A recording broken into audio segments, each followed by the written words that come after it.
pun yang layak, mengambil pujian, mencari penghormatan, karena semuanya hanya untuk kemuliaan nama Tuhan. Terima kasih untuk waktu dan kesempatan pagi hari ini. Kami telah menikmati hadirat Tuhan, dan kami percaya Engkau bertata di atas pujian penyembahan kami. Dan pagi ini kami siap mendengar setiap kebenaran firman Tuhan. Kami buka telinga kami buka hati kami. Berbicara Tuhan, nyatakan apa yang menjadi kehendak-Mu dalam hidup kami. Dalam nama Tuhan kami Yesus Kristus. Haleluya. Amin. Puji Tuhan. Salam saudara. Kita bersyukur hari ini kita dipertemukan kembali, dan saya merenungkan kita perlu berusaha dan terus berupaya untuk memberikan yang terbaik bagi Tuhan.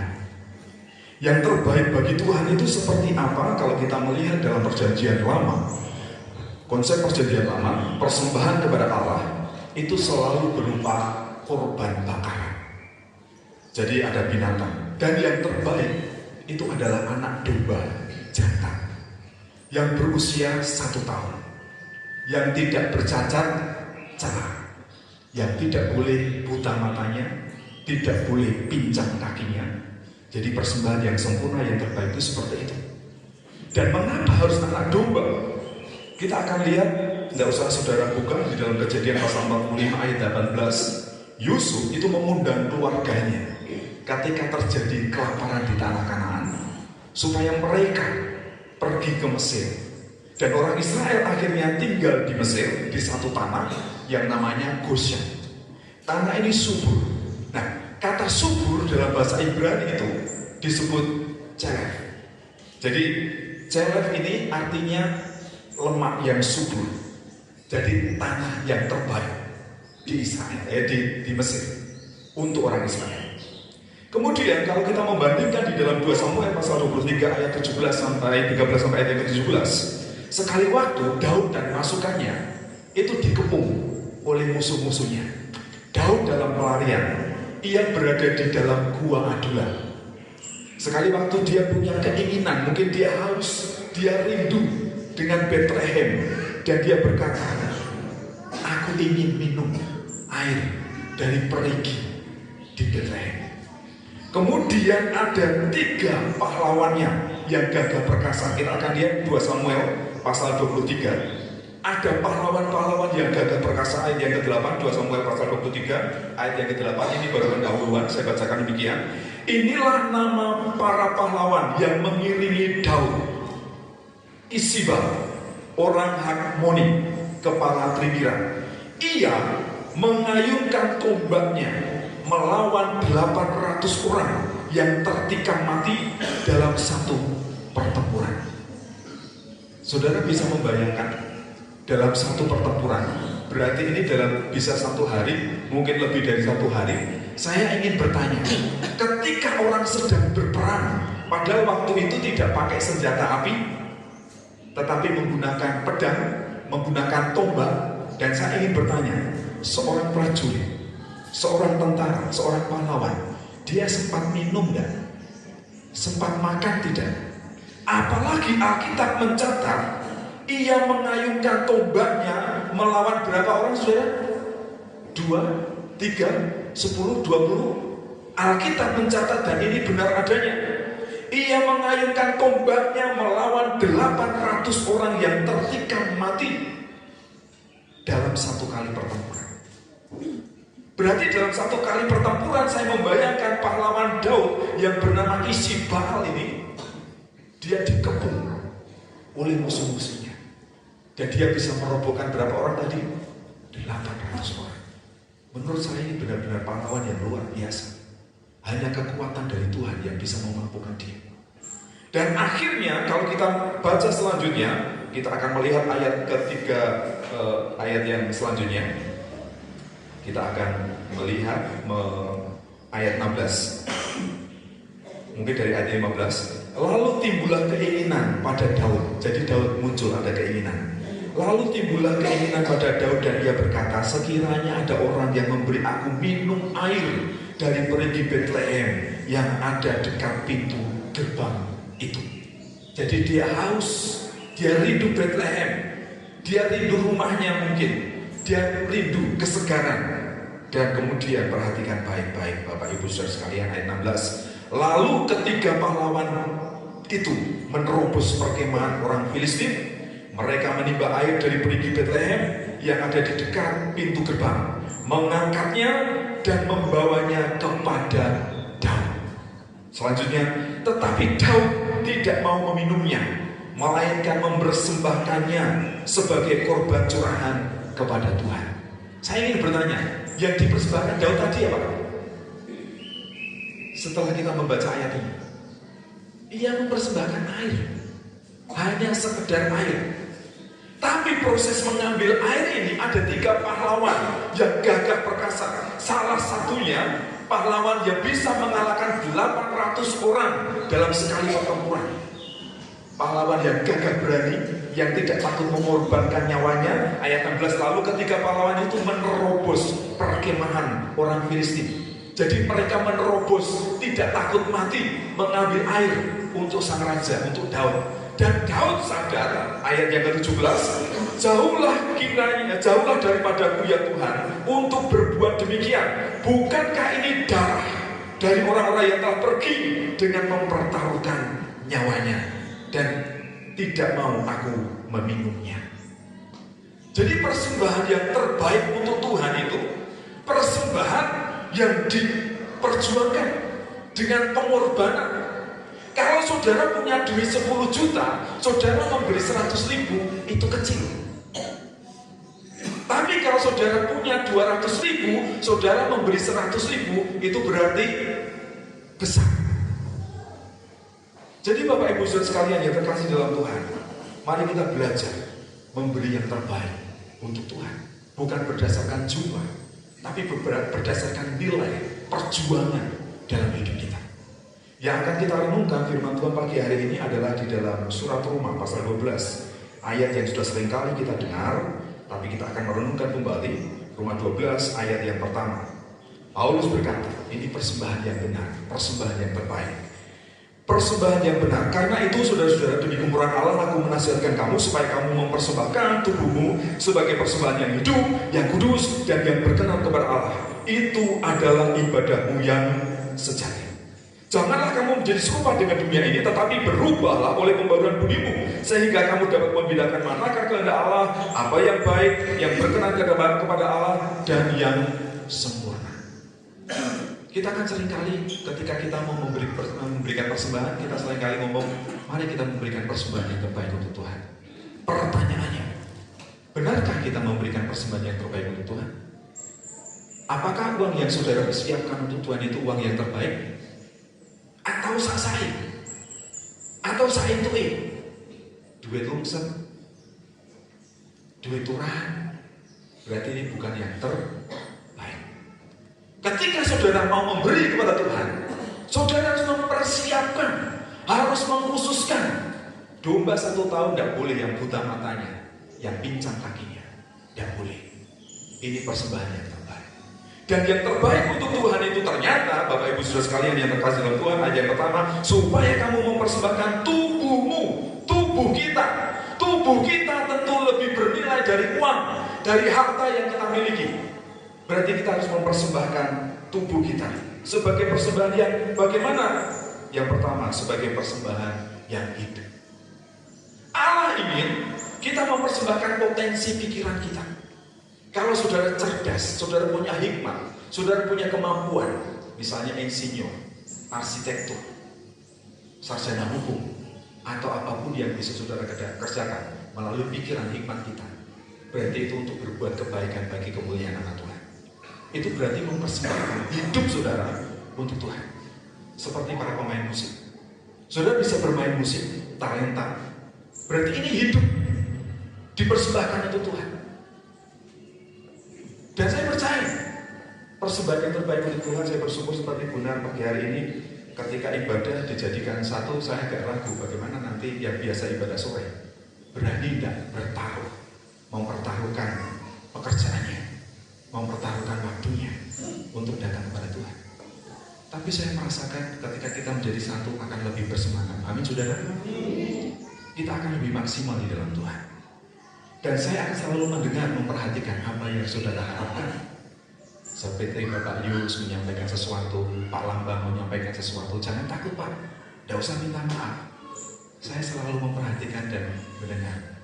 Jadi kalau saudara tidak puas ibadah 1 jam, pengen pujiannya lebih lama, pengen khotbahnya lebih lama, karena memang rata-rata kalau saya rekam, khotbah saya itu hanya 15 menit. Gak cukup itu, masih perlu lama. Mungkin antisipasinya, saya akan duduk jam 7:04 minimal main keyboard. Saudara bisa datang lebih awal untuk menyembah Tuhan. Atau saya main gitar untuk memuji Tuhan. Saudara bisa datang untuk menyembah Tuhan. Atau nanti pada suatu saat kita akan mulai jam 6:30 ibadah. Karena gereja Ambarawa mulainya jam 6. Gereja lain ibadah bisa jam 6 pagi. Supaya jam 8 tepat kita bisa selesai. Saudara yang bisa mau berangkat kerja masih bisa bekerja. Mau beraktivitas masih bisa beraktivitas. Kita akan selalu cari solusi, mencari yang terbaik. Gereja kita bukan patok bangkrong, enggak kaku, enggak. Kita fleksibel. Yang terpenting kita punya kerinduan untuk memberi yang terbaik untuk Tuhan. Kemudian yang kedua, kenapa kita perlu mempersembahkan tubuh kita, hidup kita sebagai persembahan yang kudus? Karena kita sudah dikuduskan, karena kita sudah disucikan, karena kita sudah diubahkan oleh Tuhan. Makanya ayat di dalam Roma tadi dikatakan ayat yang kedua, janganlah kamu menjadi serupa dengan dunia ini. Kita memiliki gaya hidup yang berbeda, lifestyle yang berbeda. Jangan ikuti tren dunia ini, jangan ikuti pola dunia ini. Kita anak Tuhan, kita anak terang, kita hidup di dalam terang, tidak lagi hidup di dalam kegelapan. Amin saudara. Saya kali bicara sama saudara, saya sadar beberapa bulan ini saya terganggu dengan alat pelayanan saya. Sejak 11 tahun yang lalu saya terbiasa pelayanan pakai tablet. Karena dari tablet itu saya bisa baca kupasan teologi, baca renungan, baca Alkitab dengan berbagai bahasa. Kemudian saya bisa baca interlinear, saya bisa baca kitab bahasa Ibrani dan kupasan, semua ada di tablet. Ketika saya datang ke sini, tabletnya rusak, dipakai main sama Noel pada waktu itu, tablet pertama. Kemudian saya beli lagi. Terus dalam beberapa bulan ini saya seperti rebutan sama Noel karena dipakai ngerjakan tugas, pakai ngerjakan ini itu. Akhirnya saya ketika mau pelayanan, ketika mau beribadah itu seperti bertengkar sama Noel. Hari Kamis terakhir doa malam gabungan teatira dan sembilan di sini, saya pakai HP, saya merasa Tuhan saya nggak nyaman. Karena HP itu kan ada kuota data. Ketika saya baca Alkitab, baca renungan, ada notifikasi masuk. Ya, telepon, itu sangat mengganggu. Kalau tablet, saya nggak pakai data. Hanya untuk kepentingan pelayanan. Akhirnya Jumat pagi, ketika saya bangun pagi, jam 3, saya nggak berdoa di sini, tapi saya berdoa di ruang tengah, di depan akuarium. Saya berdoa, Tuhan, kalau ini tidak berkenan di hadapan Tuhan, Tuhan ampuni. Saya ingin tablet Tuhan, tapi saya tidak punya duit. Tapi saya butuh, saya nggak mau bertengkar sama anak saya nggak mau bertengkar dengan istri saya. Sudah, gitu aja. Kalau Tuhan izinkan, Tuhan berikan tablet dan Tuhan berkati. Hari itu saya ngantar Bu Yani pergi ke Semarang, urus SKCK. Saya nunggu jam 9:30. Tiba-tiba ada seseorang yang dulu penumpang Grab saya, itu nunggu, Pak, ini ada berkat untuk Bapak. Dan hari itu saya bisa beri tablet yang baru. Jadi saya membayangkan Tuhan itu peduli dengan kita, amin. Peduli dengan saudara. Tidak hanya dengan saya toh. Makanya saya sadar, ya saya hidup dalam pelayanan. Saya tidak ada gaji, saya tidak ada tanda tangan. Berkat yang saya terima itu tergantung hubungan pribadi saya dengan Tuhan. Saya hidup berdasarkan belas kasihan Tuhan. Tidak melulu dari saudara, bisa dari siapa saja. Dan saya punya pengalaman yang saya rindu. Pengalaman ini saudara juga menikmati dan mengalami. Amin. Berikan yang terbaik untuk Tuhan sebagai persembahan yang kudus. Yang ketiga, yang terakhir, persembahan yang hidup, yang kudus. Dan yang ketiga, yang berkenan, yang menyukakan hati Tuhan. Jadi persembahan yang berkenan itu pasti menyukakan hati Tuhan. Tidak hanya menyenangkan hati kita. Saya merenungkan dalam banyak hal, sampai kebutuhan terkecil pun Tuhan selalu memberi. Bapak Ibu Saudara sekalian, saya rindu kita semua punya pengalaman pribadi dengan Tuhan. Jadi kalau Pak Lambang ingin ibadahnya 1 jam gak cukup, pujiannya kurang, perlu kita dengar, perlu kita rubah lagi, perlu kita atur lagi, inovasi lagi. Ini 2 kelompok udah bergabung, Tiara dan Sumirna, dan lebih semangatnya. Dan ibadah semuanya bisa berubah menuju kebaikan, untuk memberi yang terbaik untuk Tuhan.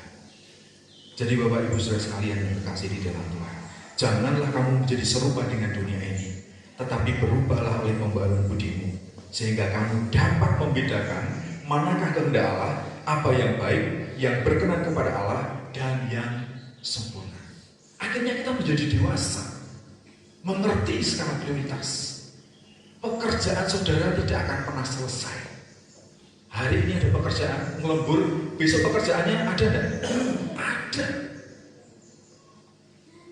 Hari ini saya punya kebutuhan terpenuhi, besok punya kebutuhan enggak? Tetap ada. Pekerjaan tidak akan pernah selesai, kebutuhan tidak akan pernah habis.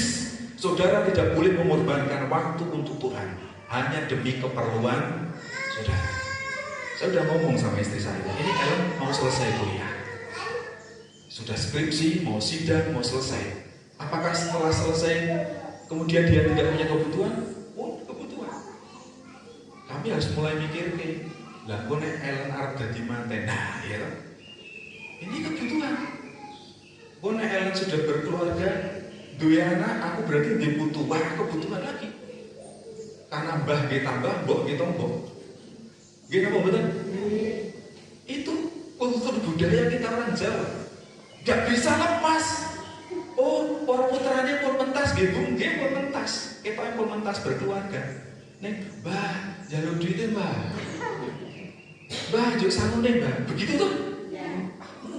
Pekerjaan tidak akan pernah selesai, kebutuhan tidak akan pernah habis. Makanya utamakan Tuhan. Tuhan sumber berkat. Pemeliharaannya sempurna. Berikan yang terbaik untuk Tuhan. Jangan takut. Jangan takut. Buktikan firman Tuhan yang berkata, aku akan membuka tingkat-tingkat langit dan mencurahkan berkat bagimu. Amin.